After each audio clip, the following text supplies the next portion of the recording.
একজন মুমিনের সবচেয়ে বেশি ভালোবাসা কার প্রতি? আল্লাহ। বলেন না কার প্রতি? তাহলে আল্লাহ বলেন ইন কুনতুম তুহিব্বুন আল্লাহ, যদি আল্লাহকে ভালোবাসতে চাও। এখন আল্লাহকে ভালোবাসা আমাদের দায়িত্ব কিনা? কথা বলেন না, দায়িত্ব কিনা? হ্যাঁ, এটা তো আল্লাহর দাবি, আল্লাহর চাওয়া এটা, যে ইমানদার মানেই আমাকে সবচেয়ে বেশি ভালোবাসবে, আমাকেই ভালোবাসবে, আমাকেই ভালোবাসবে। কোরআনে আছে, আল্লাহ বলেন আমি কেমন বান্দা চাই? আল্লাহ বলেন ইউহিব্বুহুম ওয়া ইউহিব্বুনা, আমি এমন ইমানদার চাই যারা আমাকে ভালোবাসবে, আমিও যাদেরকে ভালোবাসবো। আল্লাহ কোরআনে বলেন এই ভালোবাসা যদি চলতে থাকে মৃত্যু পর্যন্ত, আমিও ভালোবাসি, বান্দাও ভালোবাসে, বান্দাও আমাকে মনে রাখে, আমিও তাকে মনে রাখি। আল্লাহ বলেন মৃত্যুর মুহূর্তে আমি আল্লাহ এমন প্রিয় বান্দাকে আমি নিজেই ডাক দেব, ইয়া আইয়াতুহান নাফসুল মুতমাইন্না ইরজিই ইলা রাব্বিক রাদিয়াতাম মারদিয়া, আমার প্রিয় বান্দা চলে আসো আমার কাছে, আমিও তোমার উপরে খুশি, তুমিও আমার উপরে খুশি। দিনের পর দিন, বছরের পর বছর সামান্য পেশাব করে টয়লেট বাথরুমের ঠিক মতো পবিত্রতা, টয়লেট পেপারটুকুও ঠিক মতো ব্যবহার করে না, পানি ব্যবহার করে না। অথচ নবী সাল্লাল্লাহু আলাইহি ওয়াসাল্লাম স্পষ্ট বলছেন লা তুকবালু সালাতুন বিগাইরি তুহুর, পবিত্রতা অর্জন ব্যতীত কোনো নামাজ কবুল হয় না।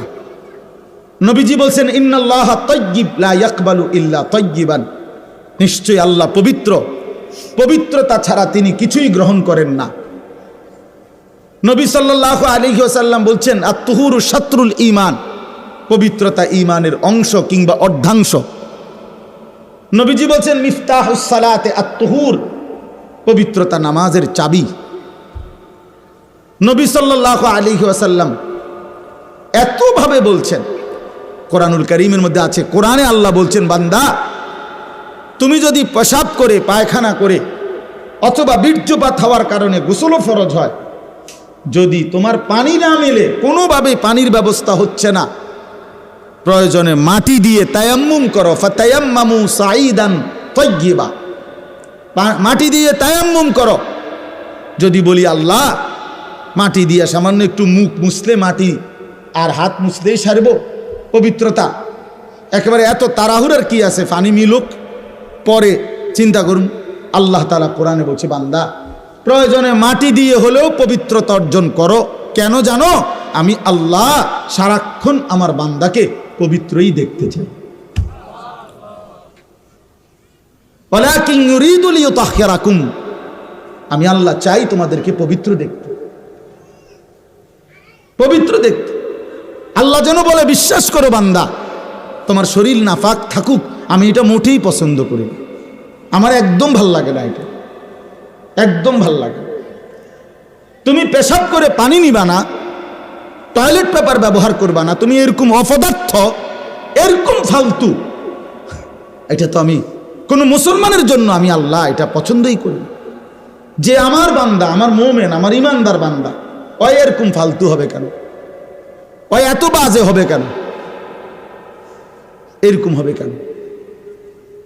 আজ আমাদের সন্তানদের নিজেরা ফ্যাশন, মানে কি, সারাক্ষণ চুল এটারে মাথার মধ্যে এটারে কোনো রকম একটা কাটিং বানায়, এটারে শুধু ঘুরায়, মানে এর চাইতে বড় ছাগলামি আমি অনেক চিন্তা করে দেখছি, মানে এর চাইতে বড় প্রতিবন্ধিতা আর কিছু হইতে পারে না, যে নিজেই বড় রাইখা নিজেই এটারে বিকট বিদঘুটে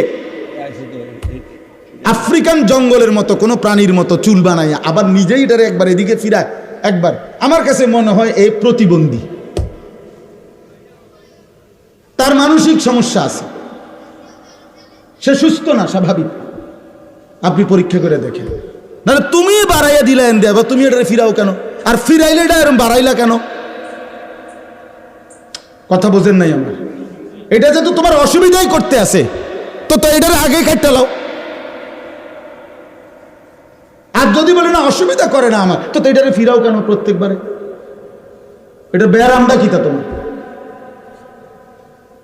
একজন ভাই যুবক উত্তর দাও ভাই, দেও এখন বলো যে কি কারণ হবে বা এটারে ফ্যাশন বলে, যে হাতের এমনি লারণ, চুল লারণ, এটা পৃথিবীর আমরা হুজুরদের বই বাদ দেন, স্কুলের কলেজের ইউনিভার্সিটির পৃথিবীর কোনো গবেষকের কারো কোনো বইতে কথা আছে যে গবেষণায় প্রমাণিত হয়েছে একটি যুবকের সৌন্দর্য ফুটে ওঠে যখন সে চুল বারবার পিছনের দিকে বাড়ি মারে?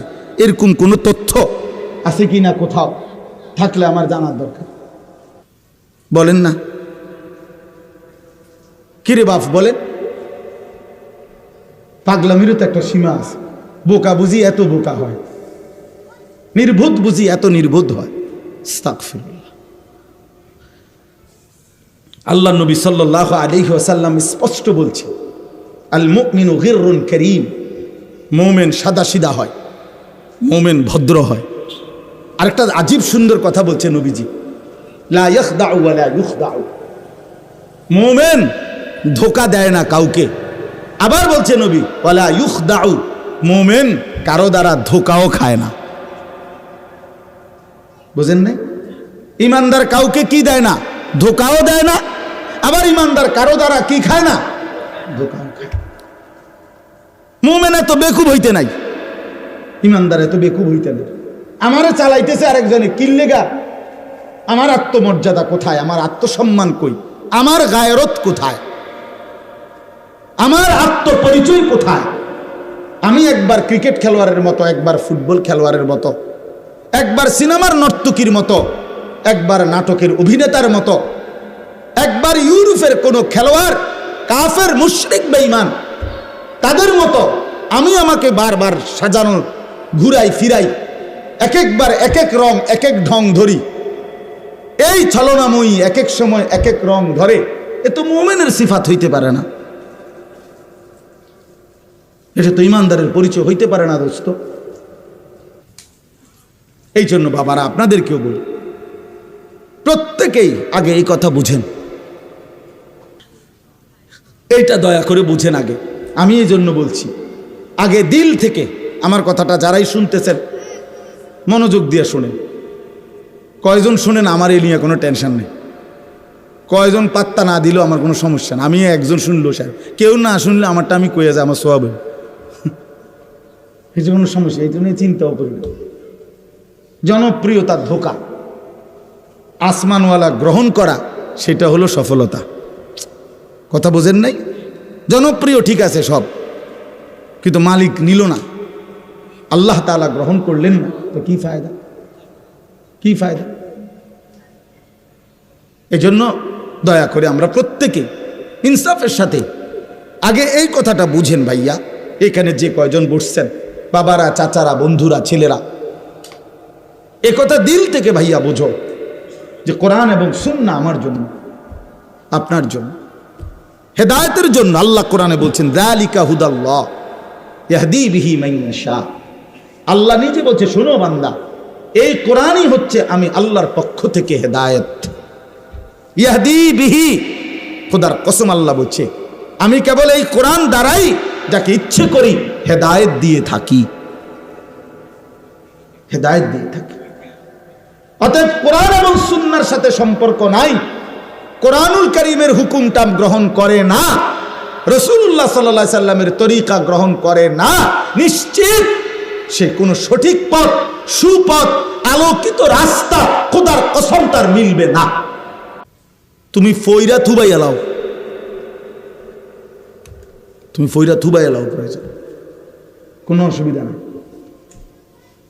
আটলান্টিক মহাসাগরে যত পানি, তোমার জ্ঞান আমরা দোয়া করি তার চাইতে বেশি হোক, কোনো সমস্যা নাই।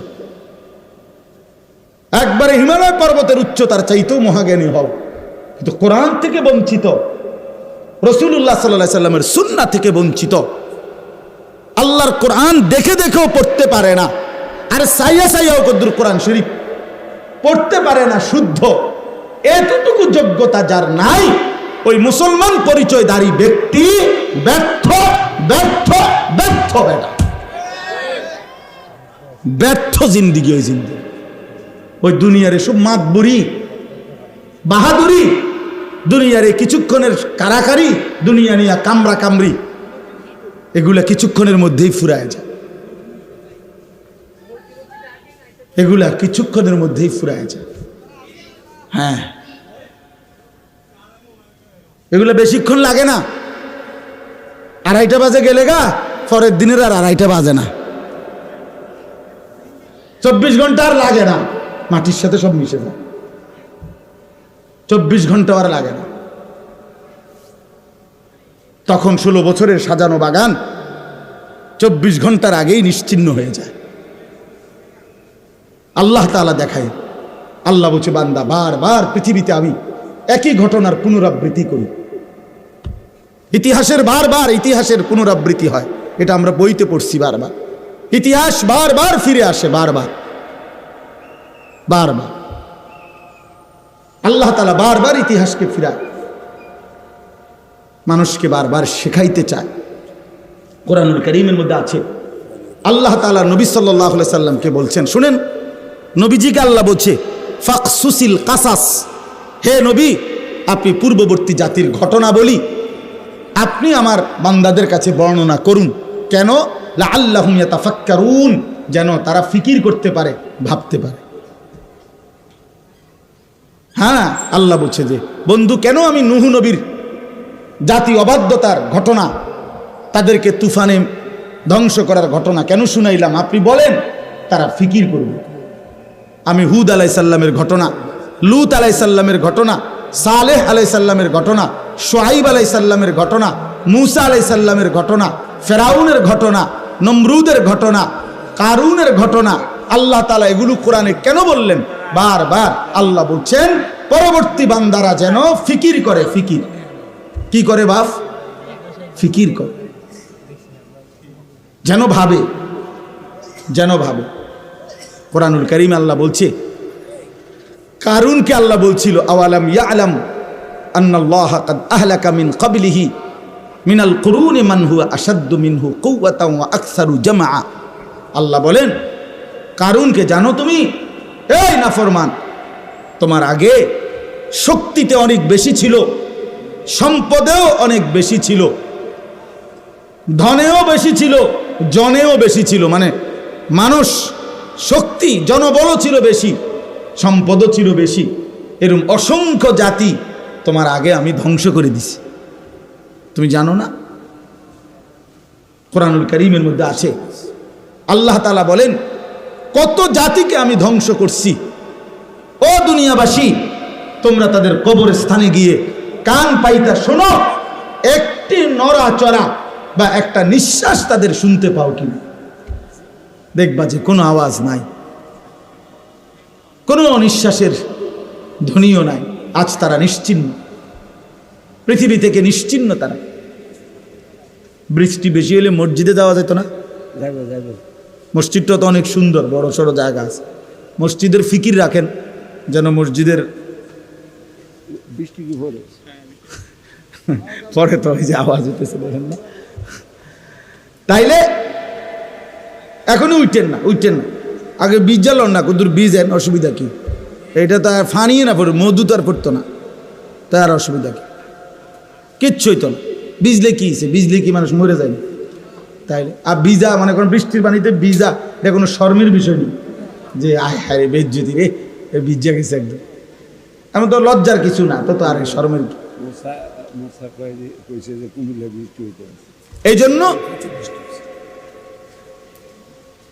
আমরা আপনাদের কাছে আমি আপনাদের কাছে এই কথাটা বুঝাইছি।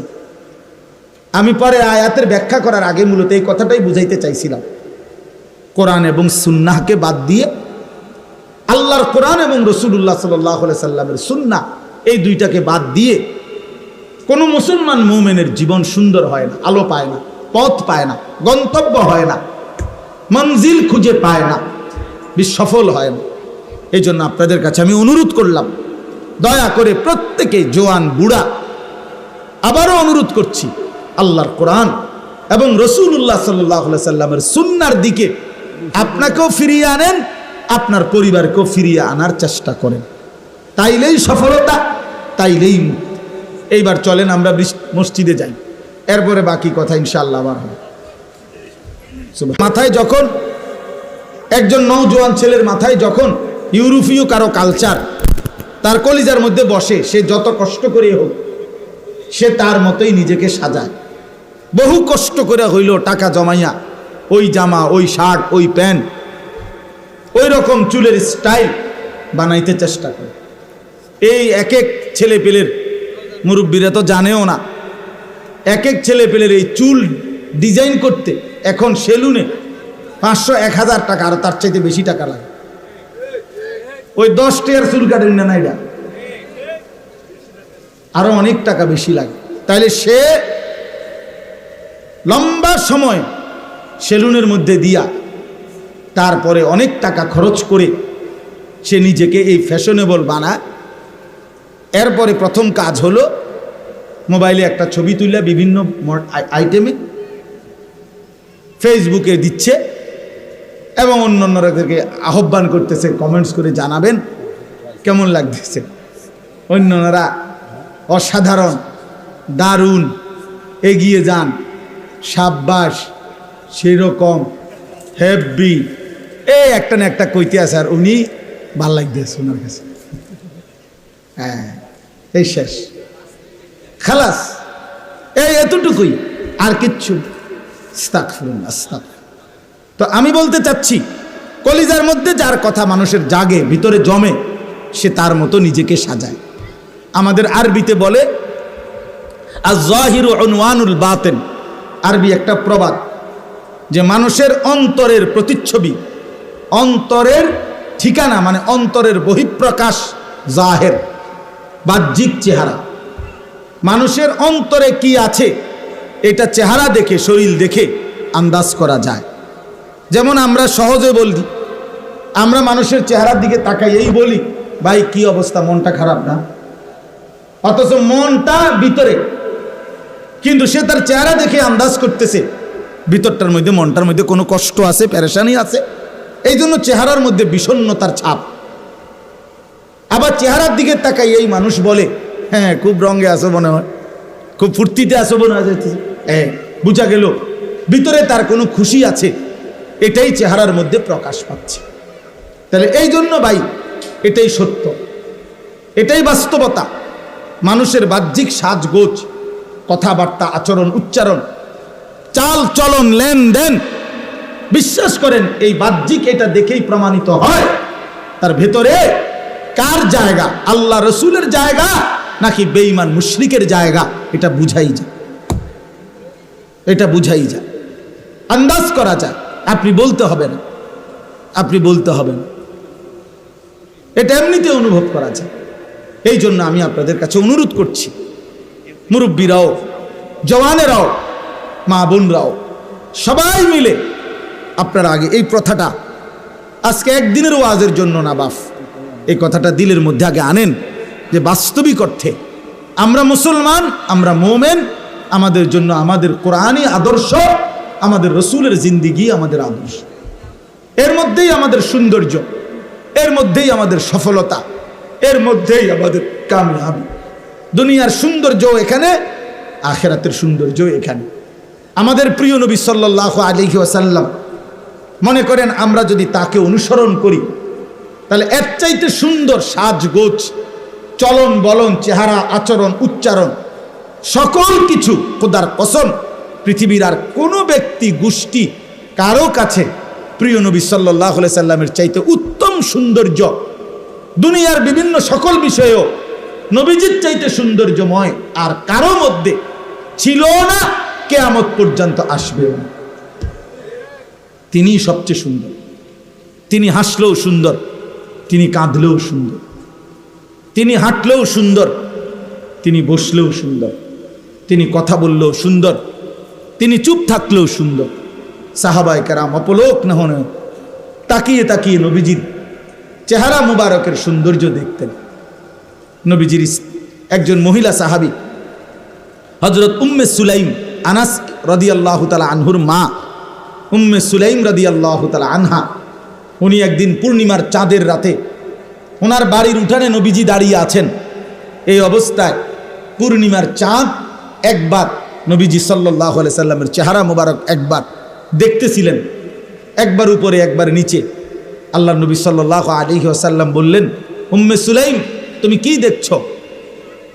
তখন তিনি বললেন, ইয়া রাসূলুল্লাহ, আল্লাহর কসম আমি দেখছিলাম পূর্ণিমার ওই চাঁদ বেশি সুন্দর নাকি আপনার চেহারা মুবারক বেশি সুন্দর? ফাওয়াল্লাহি লা আনতা আহসানু ইলাইয়া মিনাল কামার, আল্লাহর কসমে আমি সিদ্ধান্ত দিলাম আপনি আমার কাছে আকাশের ওই পূর্ণিমার চাঁদের চাইতেও অনেক বেশি সুন্দর, অনেক বেশি সুন্দর। আপনি সুন্দর, আপনি অনেক সুন্দর। এক সাহাবীকে জিজ্ঞেস করছে, আপনি বলেন তো নবীজি কেমন ছিলেন? তিনি বললেন, আমি বলি শোনো, নবীজি ছিলেন এমন যাকে একবার দেখলে আবার দেখতে মন চায়, দ্বিতীয়বার দেখলে প্রথমবারের চাইতে আরো সুন্দর মনে হয়। যত তারে দেখি, যত তারে দেখতাম, ততই প্রতিবার আগের বারের চাইতে আরো বেশি সুন্দর, নতুন নতুন মনে হচ্ছে। আরেক সাহাবীকে বলছে, আপনি বলেন নবীজি কেমন ছিলেন? ওই সাহাবী বলছেন কাসিমুল ওয়াজ। তিনি বলেন, শুনো, নবীজি সাল্লাল্লাহু আলাইহি সাল্লাম এমন ছিলেন যার প্রত্যেকটা অঙ্গ আলাদা আলাদা যদি দেখো তাইলেও সবচেয়ে শ্রেষ্ঠ সুন্দর, আবার সারা দেহ মুবারক একসাথে দেখলেও সবচেয়ে শ্রেষ্ঠ সুন্দর। প্রতি অঙ্গেও তিনি সেরা, সারা অঙ্গেও তিনি সেরা।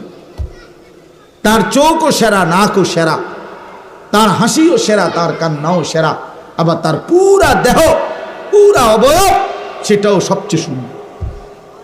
এইভাবে বহু হাদিস আছে। নবী সাল্লাল্লাহু আলাইহি সাল্লামের এক এক সাহাবী নবীজির এমন বর্ণনা দিছেন, পাগল করা বর্ণনা, কলিজা ছিঁড়া বর্ণনা।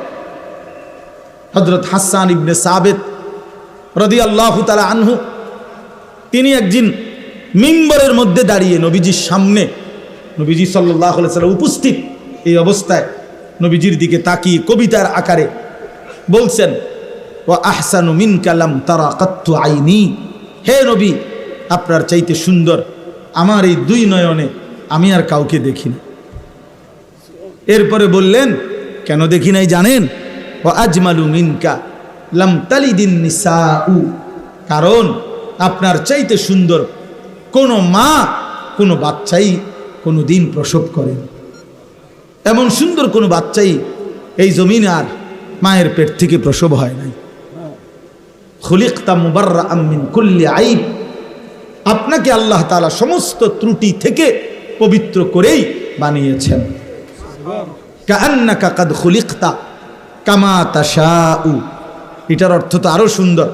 তিনি বলেন, যেন আল্লাহ আপনাকে বানিয়েছেন আপনার মনের মতো করে। এই কথার দুই অর্থ, হয় আল্লাহ নিজে মনের মতো করে আপনাকে সাজিয়েছেন, অথবা যেন আপনাকে সাথে নিয়েই আপনাকে সাজিয়েছেন। এত সুন্দর ছিলেন। এরকম কত বলবো সাহাবায়ে কেরামের বর্ণনা। সাহাবায়ে কেরাম কাছে থেকে নবীজিকে দেখছে। আমরা হাদিসে পড়ছি, বাবা নবীজি সাল্লাল্লাহু আলাইহি সাল্লামের চুল দাড়ি পাকছে, সাহাবীরা এইটা পর্যন্ত গুণে রাখছে যে নবীজি সাল্লাল্লাহু আলাইহি সাল্লামের ইন্তেকাল পর্যন্ত সর্বমোট 20টা চুল দাড়ি, 20টা গুণা গুণা পাকছে, সাদা হয়েছে। মানে কি নজর সাহাবীদের যে কয়টা চুল পাকছে। মুহাম্মদে আরবির সাহাবীরা এটা পর্যন্ত প্রিয়তমের গুণে গুণে রাখছে। এত নজর দিতেন, এত এভাবে তাকায় থাকতেন, এভাবে তাকায় থাকতেন। এক এক বিন্দু, এক এক বিন্দু, এক এক নড়াচড়া সাহাবায়ে কেরাম জান দিয়ে অনুসরণ করতেন। আমরা হাদিসে পড়ছি, হযরত আব্দুল্লাহ ইবনে ওমর রাদিয়াল্লাহু তাআলা আনহুমা, তিনি মদিনা থেকে মক্কার উদ্দেশ্যে প্রতি বছর নবীজির ইন্তেকালের পরেও যখন হজে যাইতেন, হজ করার জন্য, তো নবীজি সাল্লাল্লাহু আলাইহি সাল্লাম যে বছর মদিনা থেকে হজ করতে গেছিলেন মক্কায় নবীজির জীবনে, তখন উনি সাথে ছিলেন। তো উনি ওই বছর নবীজিকে দেখছে মদিনা থেকে মক্কায় হজ পর্যন্ত। নবীজি পথে কোথায় কোথায় থামছেন, অজু ইস্তেঞ্জা করছেন, অপেক্ষা করছেন। কিতাবে আমরা নিজে পড়ছি, এই সাহাবী আব্দুল্লাহ ইবনে ওমর মৃত্যু পর্যন্ত পরবর্তীতে যতবার হজ করছেন ততবারই নবীজি যেই যেই জায়গার মধ্যে থামতেন, ওইখানে প্রয়োজন না থাকলেও, ইস্তেঞ্জার জরুরত না হলেও তিনি অপেক্ষা করতেন। ওই রকম ভাবে কিছুক্ষণ অপেক্ষা করে এইভাবে থাইমা থাইমা নবীজির অনুসরণ করতে করতে করতে মক্কায় হজ করার জন্য যাইত। এই ছিল সাহাবীদের অনুসরণ। ভাইয়া কথা বললেন না ভাই, মোবাইলটা নিয়ে 1 মিনিট মোবাইলটা নামায় রাখেন, আপনাদের হাতের মোবাইলগুলো এমনি শুনেন দোস্ত, শুধু ওয়াজ না। ভাইয়া আমি বারবার বলি ভাই, বয়ান তো আলহামদুলিল্লাহ প্রতিদিন হচ্ছে। দোস্ত আমার, প্রতিটা মাহফিলের ইন্তেজামের মধ্যে কষ্ট আছে রে ভাই। একটা একটা করে টাকা উঠায়, দুইটা টাকা উঠায়, 5টা টাকা দেয়, কেউ 10টা টাকা দেয়, কেউ প্রত্যাখ্যানও করে, আচ্ছা পরে আইয়েন, ঘুরে আইয়েন, অন্যায়, আচ্ছা দিমু তো, আমি কি জায়গা নি, ঠিক না বলেন না? কত জাতের, কত রঙের, কত সময় লজ্জা পাইতে হয়, শরমতা পাইতে হয়। এত কষ্টের আয়োজন, অনেক ঘাম, অনেক মেহনত, অনেক পেরেশানি, অনেক ফিকির, অনেক কিছু মিলাইলে একটা মাহফিল হয়, অনেক কিছু। এর মাকসাদ তো বাপ কলিজার মধ্যে একটু অনুভূতি জাগা। শুধুই কিছু মস্কারি করলাম, ঠাট্টা করলাম, কিছুক্ষণ তামসা করলাম, হই হুল্লুর করলাম, বুট বাদাম খাইলাম, মোবাইলে কয়টা ছবি উড়াইলাম, তাংফাং করলাম, শেষ 2 লাখ টাকা মনে করেন। কিন্তু এই 2 লাখ টাকা তো এক মুঠের 2 লাখ টাকা না, কতশো মানুষের টাকা এটার ভিতর। ওই মানুষগুলো তো আল্লাহর কথা, আখিরাতের কথার জন্য দিছিলেন। এই জন্য আমি সব সময় এটাকে খুব আমানত মনে করি, খুব ভাবি। এক একটা মাহফিলের পিছনে অসংখ্য মানুষের অনুদান, আন্তরিকতা, ভালোবাসা এটার মধ্যে আছে। এই জন্য এটারে খামখেয়ালি মনে করেন, বুঝতে শিখেন।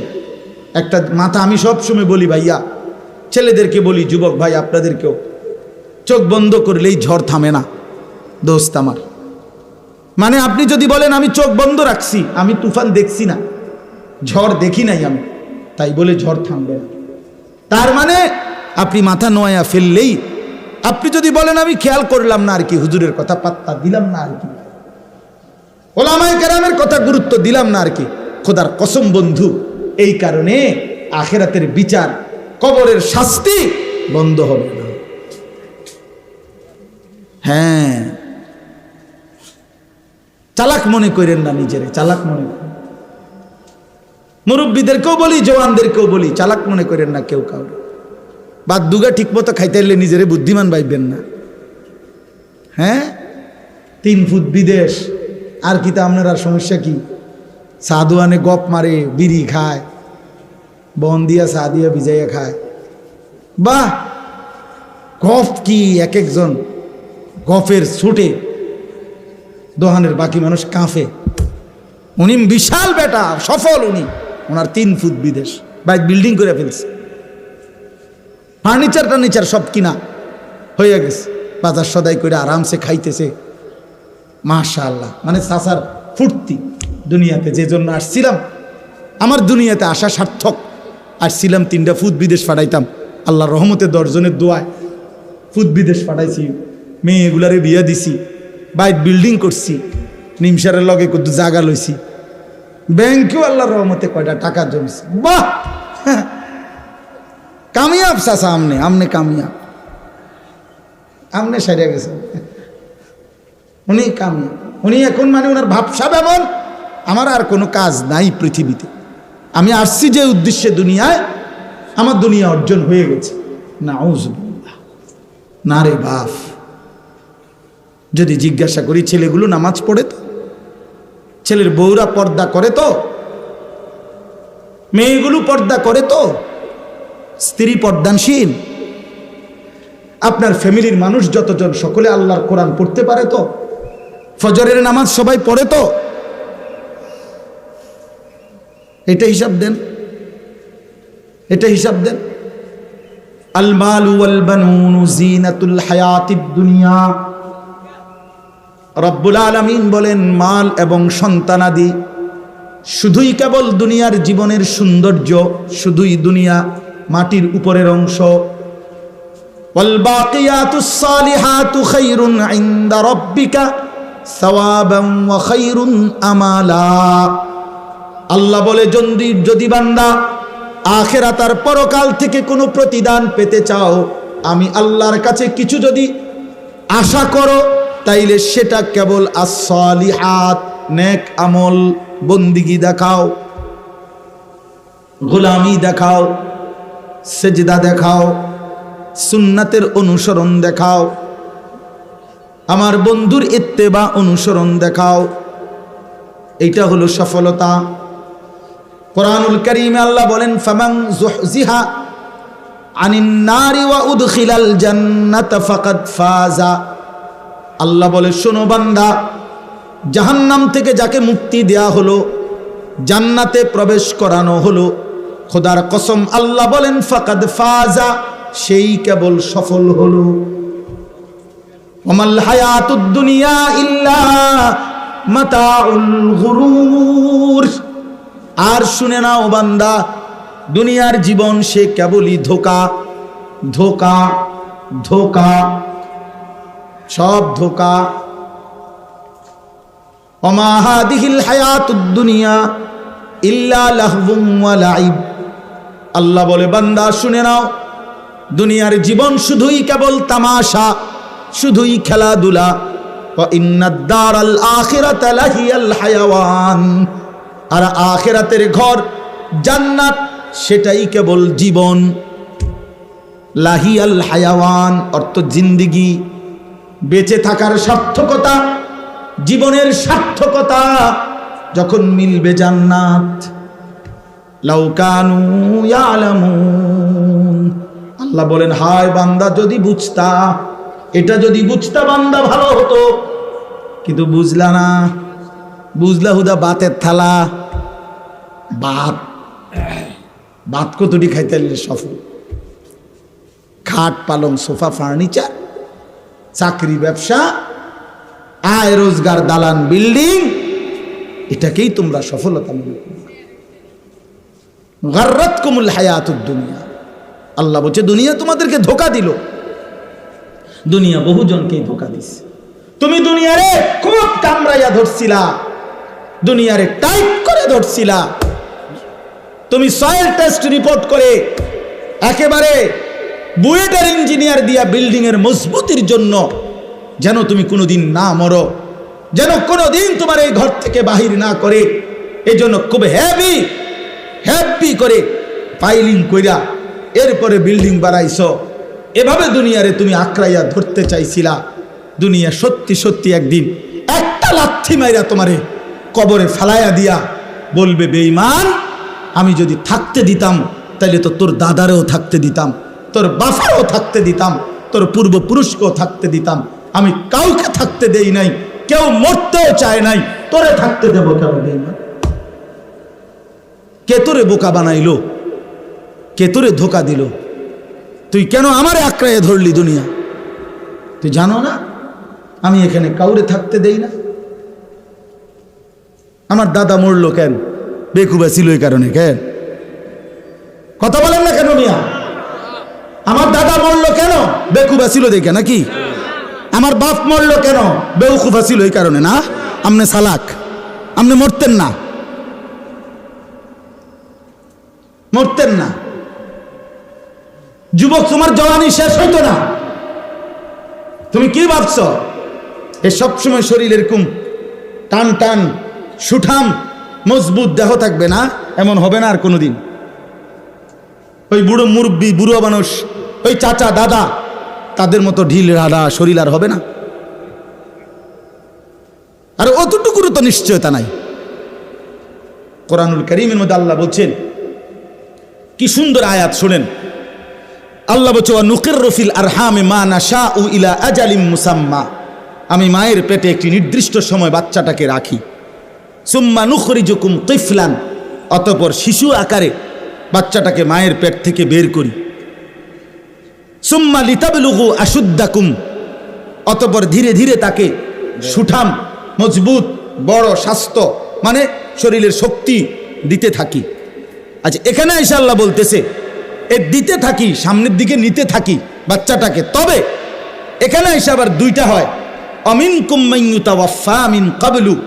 কাউকে কাউকে এই আগাইতে আগাইতেই মৃত্যু দিয়া কবরে নিয়ে যাই। আর অমিনকুম মান ইউরাদ্দু ইলা আরযালিল উমর, আর কাউকে কাউকে চূড়ান্ত বৃদ্ধ একবারে দুর্বল বুড়া পর্যন্ত নিয়ে যায়, কিন্তু সবাইকে না, সমানভাবে না। আমার দাদা বুড়ো হয়েছে দেখা আমি বুড়ো হব তার কোনো নিশ্চয়তা নাই। আল্লাহ বলছে দেখে, এই জন্য সব জওয়ান বুড়া হয় না। একজন বিশ্ববিখ্যাত বুজুর্গ ছিলেন হযরত হাসান বসরি রহমতুল্লাহ আলাইহি। তিনি একদিন যুবকদেরকে লক্ষ্য করে বলছিলেন, ইয়া মাশারাশ শাবাব, যুবক ভাইরাও শোনো। তিনি বলছেন, হে নওজওয়ানরা শোনো, ইন্নাজ যারআ ক্বাদ তুদরিকুহুল আহাতু ক্বাবলা আন ইয়াবলুগা। উনি বলছে বহু ধান, বহু ফসল, বহু ফুল পরিপক্ক হওয়ার আগেই, পূর্ণতায় পৌঁছবার আগেই রোগ ব্যাধি জীবাণু ইত্যাদি কিছুর কারণে ঝরে যায়। মনে রেখো, ঝরে পড়ে। এক গাছের মধ্যে যত মুকুল ধরে তত পরিমাণ আম হয় না, হয় কি ভাইয়া? তো এটাই উনি বুঝাইলেন, এটাই উনি বুঝাইলেন। মানুষ যে পরিমাণ ধান লাগায় ওই পরিমাণ ফসল ওঠে না, ওঠে ফসল না। এই জন্য তিনি বলছেন, যুবক ধোঁকা খাইও না। আবার মুরব্বীদেরকে বলছেন, ইয়া মাশারাশ শুয়ুখ, হে মুরব্বী বৃদ্ধগণ, হে বুড়োগণ। কি বললেন? উনি প্রশ্ন করছে বয়স্কদেরকে, যে প্রশ্ন করছেন, মা ইউনতাজারু বিজ্জারঈ ইজা বালাগা, কয় যে কোন ধান যদি পাইকা যায়, বলেন তো আর কাজ কি বাকি থাকে? জিজ্ঞাসা করছেন উনি হাসান বসরি রহমতুল্লাহ। বয়স্ক লোককে বলছে, বয়স্কদেরকে, যে ধান যখন পাইকা যায় তখন আর বাকি থাকে কি? অন্ত কি বাকি থাকে? কথা বলেন না, কি বাকি? ক্বালু আল হাসাদ। তো কিতাবে আছে যে ওই মুরব্বীরা বয়স্করা বলল যে আর কাটাটা বাকি থাকে। তিনি বললেন, ঠিক, আপনারা বয়স্ক, আপনাদের আর মরণটা বাকি, আর মরণটা বাকি, কাটাটা বাকি। আর কাজেই আপনারাও হায়াত কাজে লাগান। যুবক, আপনিও হায়াত কাজে লাগান।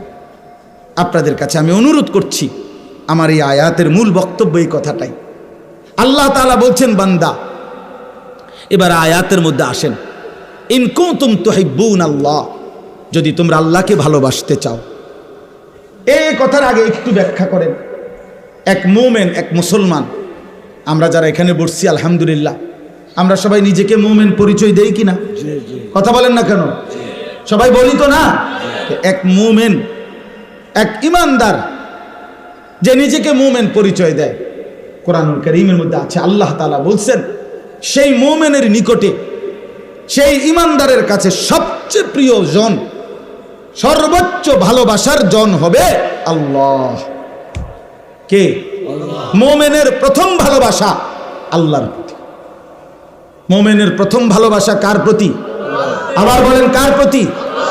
এটা কোরআনের আয়াত, কোনো ঠেলাঠেলির কিছু নাই, ধাক্কাধাক্কির কিছু নাই, সরাসরি কোরআনের আয়াত। ওয়াল্লাযীনা আমানু আশাদ্দু হুব্বান লিল্লাহ, সাফ আয়াত। আল্লাহ তাআলা বলেন, যারা ইমানদার, ও ভাই কথা বলো না, এই ছেলে, ওই বেটা সামনে দাঁড়াইয়া কথা বলো কেন? তুমি আরো দূরে যাইয়া কথা কইতে পারো না? হ্যাঁ যাও, তোমার কথা বাকি থাকলে আরো দূরে যাও মিয়া, মেইন রোডে অনেক জায়গা আছে মিয়া।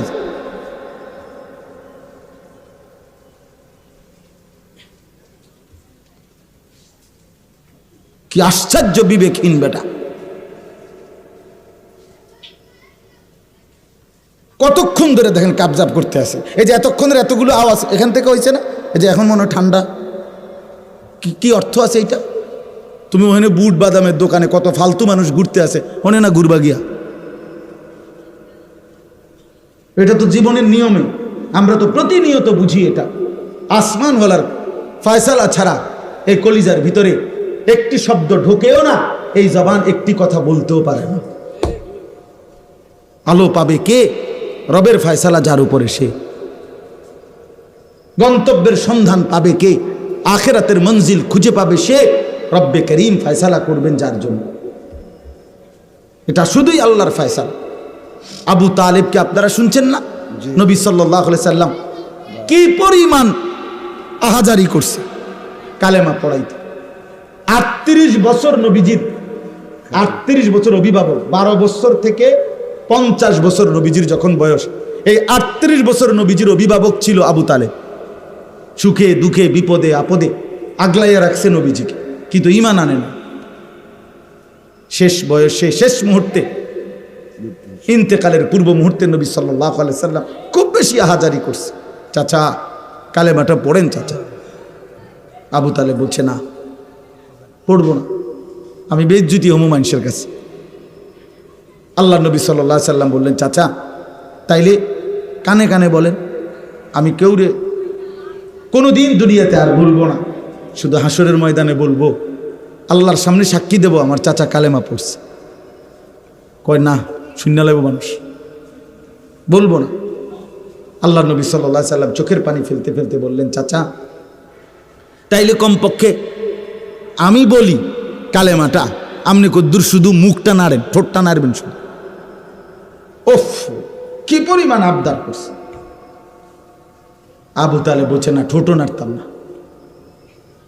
তখন আল্লাহ নবী সাল্লাল্লাহু আলাইহি সাল্লাম, আমরা নিজে পড়ছি, আল্লাহ নবী সাল্লাল্লাহু আলাইহি সাল্লাম বলে, চাচা আপনি ঈমানবিহীন মরলে আগুনের মধ্যে পুড়বেন, আমি কেমনে সহ্য করবো চাচা। এই তখন আবু তালেব একটা সাংঘাতিক কথা বলছে, আমাদের সবার জন্য এটা শিক্ষারে ভাই। আবু তালেব একটা ভয়ানক কথা বলছে, আন-নারু খায়রুম মিনাল আর, এই শব্দটা আবু তালেব বলছে।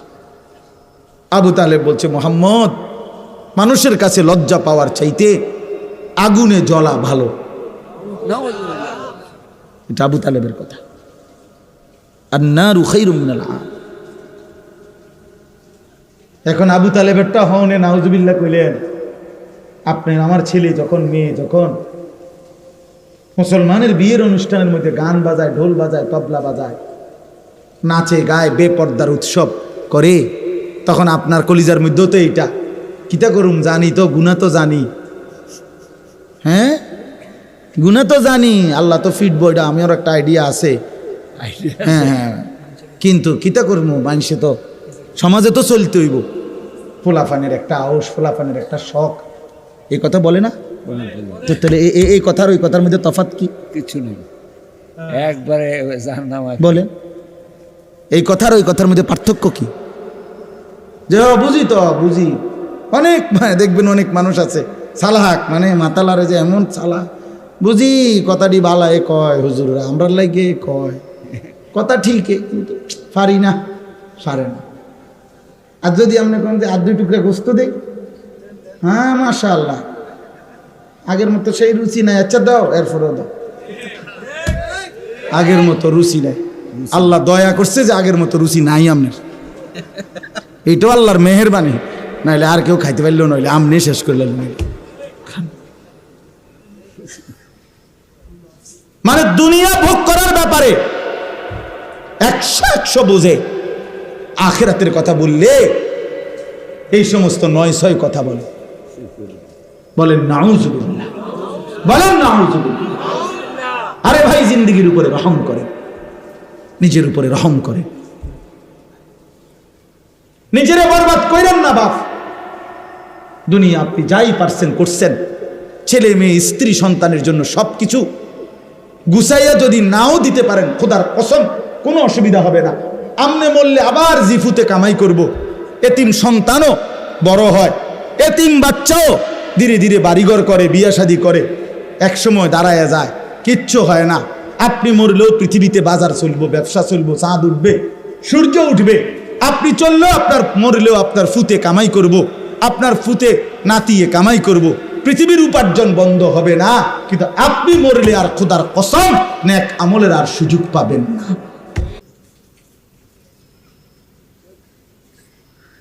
খামখেয়ালি করেন না, খামখেয়ালি করেন, চালাক মনে করেন না নিচেরা। সবাইকে বলি, আমাকেও বলি, ফিকির চাই বাবা, কেন আল্লাহকে নারাজ করবেন? কেন রাসূলুল্লাহ সাল্লাল্লাহু আলাইহি ওয়াসাল্লামের সুন্নাত মানবেন না কেন? এই জন্য আল্লাহ তাআলা বলেন একজন মুমিনের সবচেয়ে বেশি ভালোবাসা কার প্রতি? আল্লাহ। বলেন না কার প্রতি? তাহলে আল্লাহ বলেন ইন কুনতুম তুহিব্বুনাল্লাহ, যদি আল্লাহকে ভালোবাসতে চাও। এখন আল্লাহকে ভালোবাসা আমাদের দায়িত্ব কিনা? কথা বলেন না, দায়িত্ব কিনা? হ্যাঁ, এটা তো আল্লাহর দাবি, আল্লাহর চাওয়া এটা, যে ইমানদার মানেই আমাকে সবচেয়ে বেশি ভালোবাসবে, আমাকেই ভালোবাসবে, আমাকেই ভালোবাসবে। কোরআনে আছে আল্লাহ বলেন আমি কেমন বান্দা চাই? আল্লাহ বলেন ইউহিব্বুহুম ওয়া ইউহিব্বুনা, আমি এমন ইমানদার চাই যারা আমাকে ভালোবাসবে, আমিও যাদেরকে ভালোবাসব। আল্লাহ কোরআনে বলেন এই ভালোবাসা যদি চলতে থাকে মৃত্যু পর্যন্ত, আমিও ভালোবাসি, বান্দাও ভালোবাসে, বান্দাও আমাকে মনে রাখে, আমিও তাকে মনে রাখি। আল্লাহ বলেন মৃত্যুর মুহূর্তে আমি আল্লাহ এমন প্রিয় বান্দাকে আমি নিজেই ডাক দেব, ইয়া আইয়াতুহান নাফসুল মুতমাইন্না ইরজিই ইলা রাব্বিক রাদিয়াতাম মারদিয়া। আমার প্রিয় বান্দা চলে আসো আমার কাছে, আমিও তোমার উপরে খুশি, তুমিও আমার উপরে খুশি। हम यहाँ से तुम वहाँ से दोनों जानिब से इशारा हुआ। আমি এখান থেকে তিনি সেখান থেকে, দুই দিক থেকে ইশারা ইঙ্গিত, একে অপরের উপরে রাজি। বান্দা বলে আল্লাহ আমি আপনার উপরে রাজি, আল্লাহ তাআলাও বলে বান্দা আমিও তোর উপরে রাজি। বান্দা বলে আল্লাহ আমি আপনাকে ভালোবাসি, আল্লাহ বলে বান্দা আমিও তোকে ভালোবাসি। এমন যখন হয়েই যায় আল্লাহ বলে দুই দিকের ভালোবাসা যখন কমপ্লিট, এবার বান্দা চলেই আসো, আর থাকতে হবে না দুনিয়া, আইসা বলো আও বান্দা আমার কাছে চলে আসো, আমার কাছে চলে আসো। এই জন্য ইন কুনতুম তুহিব্বুনাল্লাহ, আল্লাহকে যদি ভালোবাসতে হয় বাবা, আল্লাহকে যদি পেতে হয়, আল্লাহকে পাইতেই হবে, আল্লাহকে রাজি করতেই হবে। আল্লাহ কোরআনে বলছে ফামান কানা ইয়ারজু লিকা রাব্বিহ, তোমরা যারা আখিরাতে আল্লাহর সাক্ষাৎ পেতে চাও তাহলে আল্লাহর সাক্ষাৎ পাইতে হবে। আল্লাহকে পেলেই জান্নাত পাবে, জান্নাত পেলেই আল্লাহকে পাবে। কথা বুঝছেন না? যে জান্নাতি সে আল্লাহর দিদার পাবে, যে আল্লাহর দিদার পাবে সে জান্নাত হবে।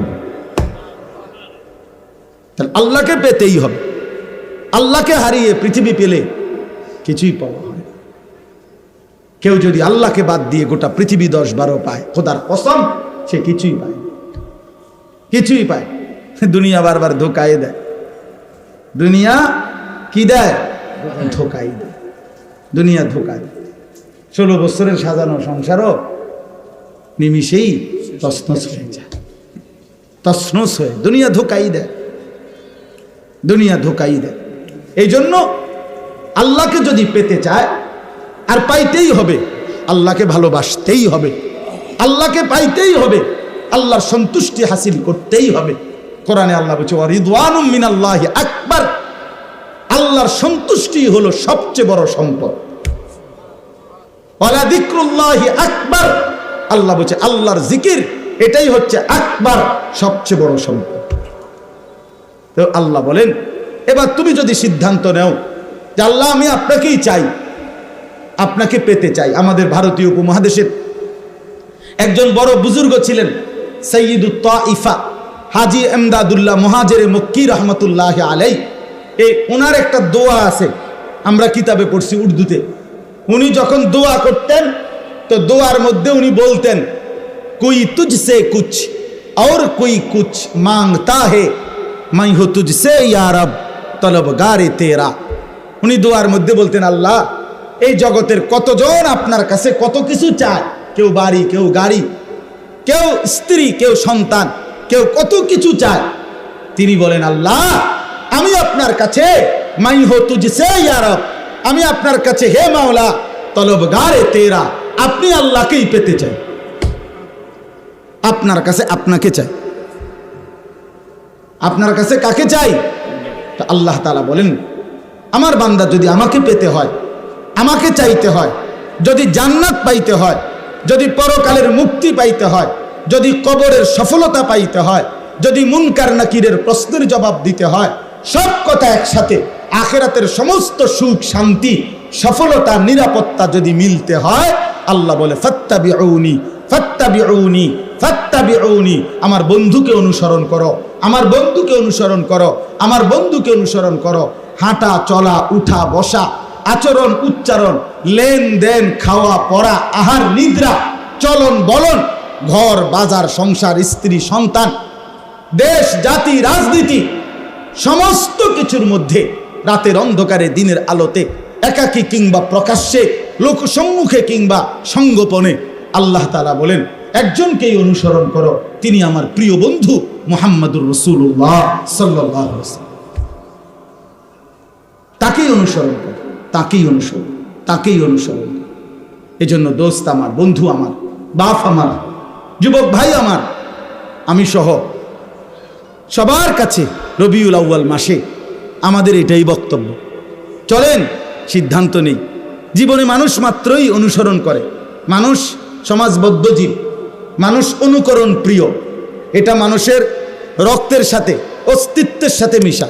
মানুষ অনুসরণ করে, কাউকে না কাউকে অনুকরণ করে। আমার 3 বছরের মেয়ে সেজদা দিলে বাসায়, তো ওই বাচ্চার মা সেজদা দিলে ওই সামনে গিয়া সেজদা দেয়। এর কারণে অনেক সময় সেজদা দিতে পারে না, ওই হে অনুকরণ করে, সে অনুসরণ করে। আমার এই বাচ্চা যতবারই ঘরের বাইরে যাইতে হয়, হে হিজাব হিজাব হিজাব, এটা বারবার বলে হিজাব হিজাব হিজাব, আব্বু হিজাব, ওইটা লাগবে। মাথাতে এটা না দিলে আপনি কই নাইলো হে এটা বাইরে। ওই যে সে দেখছে তার বোন, আমার বড় মেয়ে, আমার বিবি, তার দাদি, তার নানি, সবাই রে দেখছে সবাই হিজাব পরে, তো সে বুঝছে এটাই পোশাক। মানুষ অনুসরণ করে, ছোট হোক বড় হোক মানুষ অনুকরণ করে। প্রত্যেকটা ছেলের চুলের মধ্যে কারো না কারো অনুসরণ আছে, প্রত্যেকটা যুবকের ফ্যাশনের মধ্যে কারো না কারো অনুসরণ আছে, প্রত্যেকটা মানুষের চলাফেরা ঘর সাজানোর মধ্যে অনুসরণ আছে। অনুসরণ মানুষের একটা স্বভাবজাত বিষয়। তো আল্লাহ বলেন অনুসরণ যেহেতু তুমি করতেই আসো, কাউকে না কাউকে যেহেতু তুমি অনুকরণ করোই, তো সেটা আমার বন্ধুকে করলে অসুবিধাটা কি? কথা বুঝেন নাই আমার? সেটা নবী সাল্লাল্লাহু আলাইহি সাল্লামকে করলে অসুবিধা কোথায়? কেন, কি সমস্যা বলেন? নবী সাল্লাল্লাহু আলাইহি সাল্লামের কোন যোগ্যতাটা কম? নাউযুবিল্লাহ, বলেন না কেন? আজকে 1450 বছর ধরে বন্ধু শত্রু, আপনজন দুশ্মন, কাছের জন দূরের জন, সবাই এই নবীর জিন্দেগি পরীক্ষা করছে, করছে কিনা বলেন?